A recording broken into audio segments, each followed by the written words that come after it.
Education for Women at the Turn of the 20th Century England and Mrs. Dalloway. Education for women in England at the turn of the 20th century was drastically changing. When looking at the characters in Mrs. Dalloway, it is important to know the history of women's education and their place in the home and the workforce during a time when so many strides had been made. To understand the education of 20th century, it is crucial to first look at Victorian education of women in England.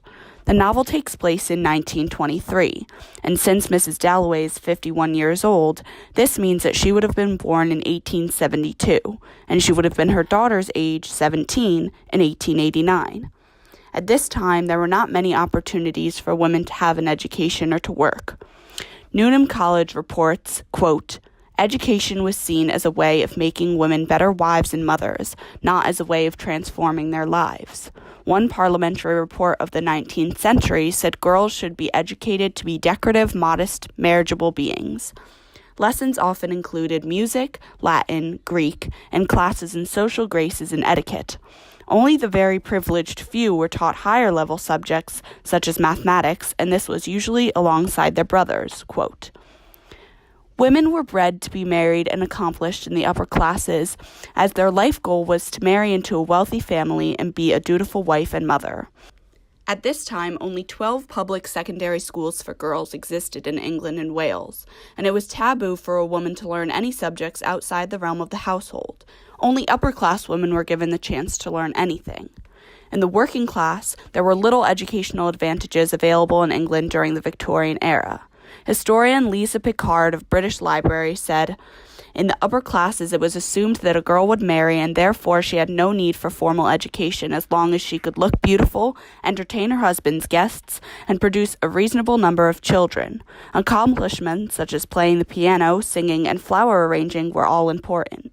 If she could not find a husband, she faced a grim future as a maiden aunt, whose help could always be called on to look after her aged parents' or siblings' children." Quote, "Being a wife and a mother was the goal of Victorian women at the turn of the 20th century in Britain, and if a woman did not fulfill this obligation, they did not have many options for education or work. These women had no say in their future. In the upper class, they only received limited private education to condition them to find the wealthiest husband they could, and in the middle and lower classes, they had even less opportunity to get an education because their marriage prospects were not of high status and breeding." This lack of education amongst upper-class women in the late Victorian era at the turn of the 20th century in England is seen in Mrs. Dalloway herself. She was of a higher class, so she had more likelihood in receiving education than those who were not as wealthy. But education for women when she was growing up was limited to accomplishments in household affairs that would help land her a wealthy husband. According to the late 1800s standards, Clarissa Dalloway fulfilled her role in society by marrying Richard Dalloway and becoming a mother who looked after the household. This is expressly seen through Clarissa's party planning. Every detail of the party, from the flowers to the guest list, occupies her thoughts. While at first glance Mrs. Dalloway can seem as though material things and parties are what makes her happy, in reality, the reason she focuses on these parties is because it is the only education that she was able to receive. Woolf shows that this idea of minimal education for women trapped them. In Clarissa's stream of consciousness, Woolf expresses, quote, "How had she got through life on the few twigs of knowledge Fraulein Daniels gave them, she could not think. She knew nothing, no language, no history. She scarcely read a book now except memoirs in bed." Quote. This quote shows that Clarissa recognizes that her education was not even close to equal to those her male counterparts received, and how unfair she found that. Women during the early 1900s were bred to be married and have families, and they were to be content with this path. Yet in this quote, Clarissa challenges this by revealing how unequal it was that she did not receive a higher education than she did. Women at the turn of the 20th century had no freedom or choices, including their education, which was considered unnecessary to most and only a means of marriage in the upper classes of England. One thing that changed the view of women becoming educated to become part of the workforce was World War I. Writer Ana Munoz explained that during the war, quote, "nearly 5.9 million women were working in Britain out of a total female population of 23.7 million. The most common job was domestic service. About 1.5 million women worked as domestic servants. About 900,000 women also worked in textiles, and another 500,000 in the sweated trades, quote. Although none of these women at the turn of the 20th century had been properly educated in any of the classes, the war was a major catalyst in changing the idea of women being educated to enter the workforce. Munoz goes on to say, quote, "The outbreak of the war changed everything. Family life was severely disrupted. Women had to struggle to maintain the family and the household after the departure of the menfolk. With the men fighting in the muck and the blood of the trenches, for the first time women were forced to do the jobs of men. The government launched a propaganda campaign to attract women into the workforce. The First World War mobilized women in unprecedented numbers on whichever side they were on," quote. Whereas at the turn of the 20th century, women in England were bred to be wives and mothers only, the war gave them the opportunity to show that they were just as capable as the men to participate in these jobs and have more prospects in their lives. It is important to recognize that during the wartime efforts for the women, class divide played a large role in dividing efforts of the women. Most of the women who were in the factories and civilian workforce were of the middle and working classes. Anna Munoz expresses in her article, Women in First World War Britain, quote, "In wartime as in peacetime, class distinctions were a decisive factor. It was rare for the middle and upper class women to work, and when they did, it was mainly in lighter occupations. The expectations about them consisted in getting married, then looking after their children, and to look after their home, or rather supervise the servants who did the work," quote. Women in Clarissa Dalloway's position were still supposed to maintain the Victorian ideals of limited to no education, and could not participate in the women's workforce that was emerging during the war. Munoz elaborates further when she says, quote, "We are told that the employers preferred experienced professionals as supervisors rather than ladies. Young ladies from the upper classes, eager to do their bit, would sometimes grace the factories with their presence. Being either too delicate or too autocratic in temperament, they were often found to be unsuitable for work as supervisors. They mainly worked in the canteens. Some of these ladies even brought their maids to do the work for them," quote. The women in Britain of the upper classes were still trapped in the past, still being viewed as unable and not supposed to show any action or even interest in an education to go to the workforce during wartime. In Evangeline Holland's The Education of Girls and Women, she says that at this time, quote, "Unfortunately, upper-class and aristocratic women were barred, by social norms, from these great educational strides and remained poorly educated as their Regency and Victorian forebearers. For them, a governess who taught the rudimentary topics of reading, writing, and arithmetic and the social graces, with a varnish of sophistication provided by a few months in Germany and Switzerland before their debut was good enough," quote. In Mrs. Dalloway, this is highlighted through the character of Miss Doris Kilman. She is of a lower class than Clarissa and her daughter Elizabeth, and so although she was born in 1883, the war gave her more of an opportunity in England to be a part of the effort. Miss Kilman openly admits that she wants to work and be educated, and she does not follow the traditional path that education should be limited to the upper-class women in order to attract rich husbands.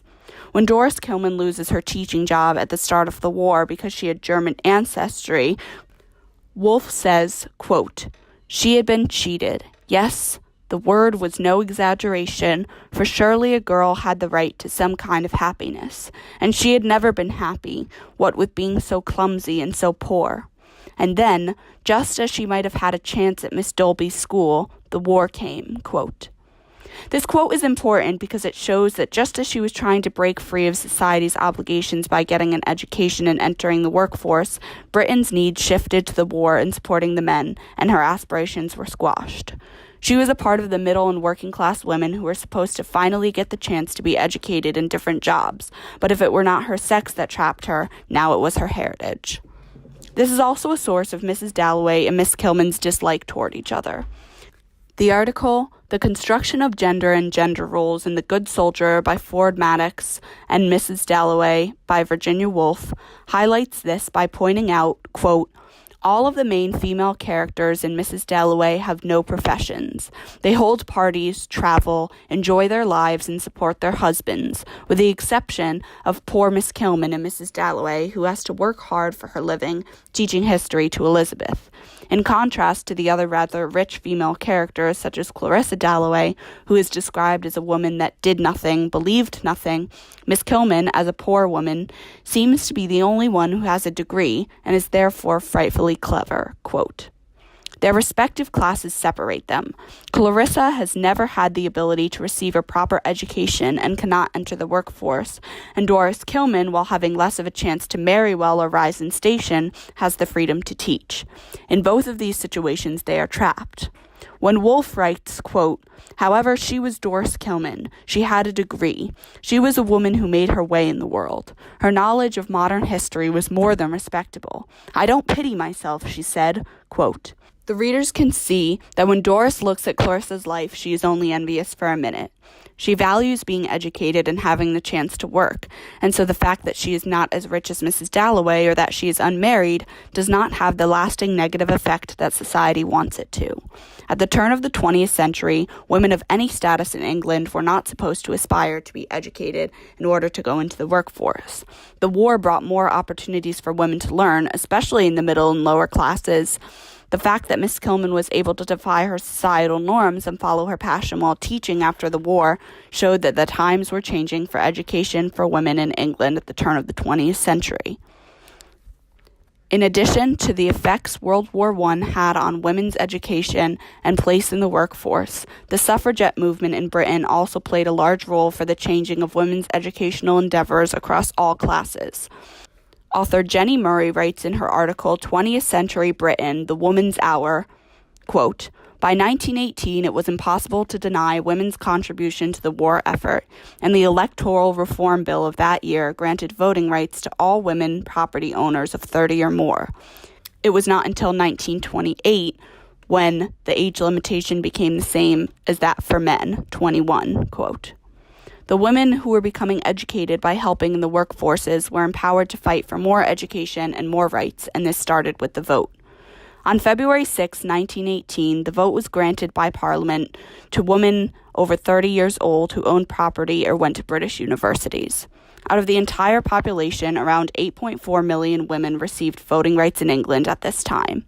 About 40% of the women were able to vote after these laws were passed, which made a major leap for women in the Department of Education in Britain.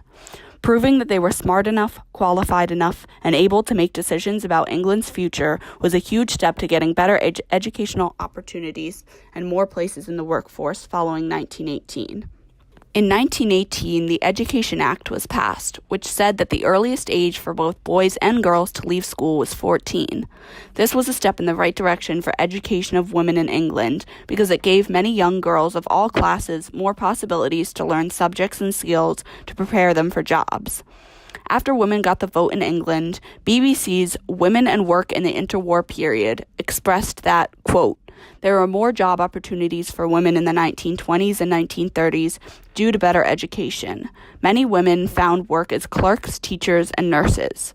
The Sex Disqualification Act of 1919 made it easier for women to go to university and enter the professions. Middle-class women benefited from increased job opportunities," quote. Although there was still a long way to go to get better education for women and get better pay in the working world and work after they were married, these large strides in women's education in Britain in the early 1900s paved the way for history to advance in so many ways. Elizabeth Dalloway is a perfect example of this increase in education for women in England after 1918.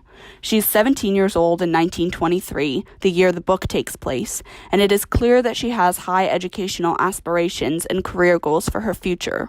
Wolfe expresses, quote, "In short, she would like to have a profession. She would become a doctor, a farmer, possibly go into Parliament if she found it necessary, all because of the Strand," quote. This shows that because of the changes that had occurred over the past 23 years, she was able to openly aspire to have an education.